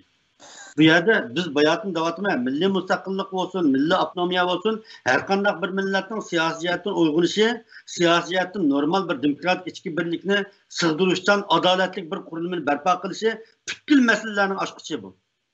Mayli mustaqillik uchun bo'lsin, mayli Sharq Turkiston yoki nima deb atalgan bir davlat olsun, mana shunday bir siyosiy guruhning bo'lishi barliq masalalarning negizi shu. Shunday bir siyosiy guruh barliq kelmay turib, biz bu yerda vaqtning gaplarni hammamiz qo'rqib gapga aylanib qoladi. Şonlaşqa bu yerda biz talab qilayotgan narsa bizning xalqimizning u joydagi barobar siyosiy huquqi va huquq yurgiza oladigan darajada bir siyosiy safoga ega bo'la oladigan odamlarning qo'shini. Mana bu masalani hal qilish navbatdagi eng birinchi vazifa bu. Qolgan masalani bizning davlatimizni qurtmaymoqchi bo'layotgan odamlar shu shartni qo'ygan vaqtda o'zi avtomatik o'zgaradigan masalalar bu. Navbat bizning aqlimiz bo'lsa biz ism jadil qilmaymiz hargiz. Ism jadil qilgan masala emas hozir. Siyasi jihat uyg'unish degan nima bo'lsa, nima millatga eng foydali, nima mening xalqimga eng foydali, men qanday qilsam millatni Xitoydan qutuldirib chiqib, yer yuzidagi boshqa insonlarga o'xshab barobar yashaydigan imkoniyatga ega qilaman degan narsani ko'zda tutdim. Mana bu aql-chu. Qolgan ism masalasi, qolgan shakl masalasi, sen avtonomiya aytgansiz, mustaqil qolgan ham masalalar ham ikkilamchi masalalar bu. Ya'ni bizning aramizda bir turkum siyosiyatni o'ylagan insonlar borlik qilgan vaqtda bu ism masalasi tashlanib ketadi. Ben aldım katıp dedim, muş isimli türmülki qarindoshlardan so'rab bakaydı. Necim efendim, başka ahırlık söz olsa anlayalım da şu anda tüyütülü. Rahmet, program müsait tamam olsun, vaktimi uzarap ketsin. Rahmet. Ma bu en ahırkı bir slayt bayatın dilmeye kaldı. Bunda hakikat cakalaştan iqtisadi tenler gelgan bu okuyayım bunu hakikatin cakalaştan iqtisadi tenlerke yalganlı cakalaştan iqtisadi tenlerkeden nait köp töven. Biz hakikatin cakalayotganligimiz uchun bizning kichik silinmimiz zo'r unum qozonoladi degan so'z bo'libdi. Biraz izolash lazım deb qardim men. Mundaq bir mesele var. Bir tal kurt bir dambını vayron qilib o'tadi degan bir mesele var-ku. Xo'sh. Ya'ni bir tal dambını silishga qanchalik kuch ketgan bo'lishidan qat'iy nazar, vaqti kelib qolsa bizning ajallik joydan o'rilgan kichkina bir narsamiz bilan butkul dambını vayron qilib o'tgan bo'lishi mumkin degan gap. Ya'ni bu bizning navbatdagi faoliyatlarimiz, iqtisodiyot tayyorliklarimiz Xitoyning navbatdagi faoliyatlari va kuchiga silishtirgan vaqtda intayin arzimas narsa. Bunday bir foundationga tayanib vatanning mustaqilligini qo'lga keltirib bo'lmaydigandek ko'rindi. Ammo tama ko'l bo'ladi degan bir gap bor ko'pchilikda. Yani onun başka hazır diyenimizdeki ve aldığın katılık ben peşan kanuniyetini tekrar sözledim. Biz nait az sayılanma arkalık mette bir tal nizamname bir cümle gap arkalık mı Xitay gayet zor diyen söylebetkiyle oluşu mümkün. Şunu fonda verilgen pulun az köplüğü veya ki bizden nöbetki tayarlığımız hatarlık mesele nöbette bizden Xitay'a karta ümitsizlik düşüşümüzün sebebi olsa biz hatalaşkan bulumuz. Vatanını suyduğun adam ümitsizlenmeydi kaydı bu için. Çünkü karşı duruşunun öz bir ümit. En ahir bir Uygur kıtbağısıyla karşı duruşunun özü mü galibinin yanı bir kılçaklı. Çatak vağını küzüm yetmeydiken de iş kılışını toktap kılış. Ben gerçi nem bulmuşuma ahirki bir sual sağladı. Başka arkadaşlar soramışsam sormadı bu sualını. Ben sorayım. Yani Şarkı Türkistan Cumhuriyet Partisi kurulduğuna hazır 1,5 yıldan aşkan oldu. 2 yılga yıkılışıp kaldı. Ama bugünkü programda birinci kadem degan bir so'zni ishlatdik. Unda necha vaqt yani shu qadamni oladigan tayyorliklarda bo'ldik degan deb tushundik ya. Shunday desak bo'ladi. Amaliyotda qadamlarning hech qaysisini men birinchi qadam bu bo'ldi deb qadamimiz yerga qo'yilmadi. Endi ko'tardik birinchi qadamga putni. Menimcha vatanning mustaqilligidan boshqa hech qanday bir ish hisoblanmaydi. Ham hech qanday qadam hisoblanmaydi. Birinci kadem vatanın müstakilliğinin şerefsini resmi bir program vaktinden başlandı ameliyatta. Ama Şarkı Türkistan Fonu'nun kuruluşu yani Gollandiya'daki bir devlette ING'deki bir bankinin Şarkı Türkistan'ın müstakilliği için küreş kılgan bir grubunu maliye hesabat numarıyla teminleşinin özü bu bizim bundan keyinki siyasi yönelişimizge, siyasi müstakilliğimizge yeşil çırak yıkılmaskanlığının bir asası. Unusu Kanada'da, Amerika'da, Gollandiya'da Xitayning Uyg'urlarga qaratgan siyosatni irqchilik siyosati deb tunishning o'zimi bizning bundan keyingi Xitoy bilan bo'lgan ko'rishimizdagi qonuniy asosimizning birinchi qadami bu-ku. Shunlashqa bundan keyin bu qadam texnik mustahkamlanishi mumkin. Qadamning oxiri nega desaydi albatta bu xalqimizning tirishchanligiga bog'liq. Formula aqancha to'g'ri bo'lgan taqdirdami, doğru aqancha esil bo'lgan taqdirda biz uni yemasak u bizga foyda qilmaydi-ku. Tamam, şu mezmun itibarı bilen meşade toxtutildi. Çünkü yana her mezmun nimellerde ayrım toxtuluş tegishli bo'lgan sizningki şu bir kuzatkichi va o'zal mustaqillik nishonidan voz kechmaylik, adashmay fikr qiladigan iqtidoringizga asosan ba'zi savollar va so'ralgan, ammo bugun mana tema itibarı bilen bundan kirsak yana uzrab qolganlik kerak-ku ish Ahmadjon. Mendan bu ish mundaqmi deb so'rash kerak. Masalan bir do'konga kirib mal setib olmoqchi, bahoni so'rgan odam 10 qo'yib beramsa dedi-da. Bo'pti deb 10 qo'yib beray desak, amma chiqib ketsa nakasib bo'ladi avchi. Bizdan kishilar savol so'rsin, qarshi olamiz. Ammo savoli qanoat topgan chog'da bizning qishimizga kelsin. Yani mesela qanoat topmasa, bizni rad qilsin va o'zining javobini o'tirib qo'ysin. Ba'zi bir tepishmoqlar var masalanda özünün közümün putu bir kolu altta o nime deb sorsam siz cevap veremezsiniz. Nimishqa? Çünkü bunun cevabını ben bilmeyim. Şu sual so'rashning asası bir adam ya öz bilmaydigan narsani so'rash kerak, uning javobini olgandan keyin uni rad qilamsa qabul qilish kerak. O'zimi bilmaydigan bir savolni so'rab va uning javob berilgandan keyin uni rad qilmay turib, uni parvo qilmaslik bu mas'uliyatsizlikchi bu. Çünkü partiya undaqmi, partiya bundaqmi, partiya haqida savol so'raganda Çıkın bu partiye eğer alıp to'liq qanoatlangan bo'lsa kirish kerak, qanoatlanmagan bo'lsa qanoatlangan yerda o'tirib qo'yish kerak. Biz tuzimiz uni da. Cho'ng biz davatimiz agar biz to'g'ri bo'lsak qishimizga kel, agar biz xato bo'lsak xatolarimizni tuzat. Shu. Agar biz qilolmasak sen qilib ko'rsatib qo'y buni. Ammo parvosiz holatda yak-yegani yurib olma davatimiz. Tamam. Köp rahmet. Undaqmışal to'xtaldi programmani. Chunki ko'rilmagan qardoshlarimizni tim itibariyle müşinchilik bo'g'ini yaxshilab qaraymiz. Aldığımız fırsatlarda tekrar görüş ümit qilamiz siz bilan. Cumhuriyet Partisi'ninki başka a'zolari bilan bo'lsa program qilsak bo'ladi. O qarindoshlarimiz nima uchun Cumhuriyetga kirdi partiyaga? Kirgandan keyin nima ishlar bilan mashg'ul bo'ldi? Ular bilan fikr almashtirish shaklida program qilsak bence yaxshi bo'ladi. Agar shuni munosib tayyorlab tutgan qarindoshlar bo'lsa merhaba. Aman bulan onda sizlarni. Allohga emanet olinglar.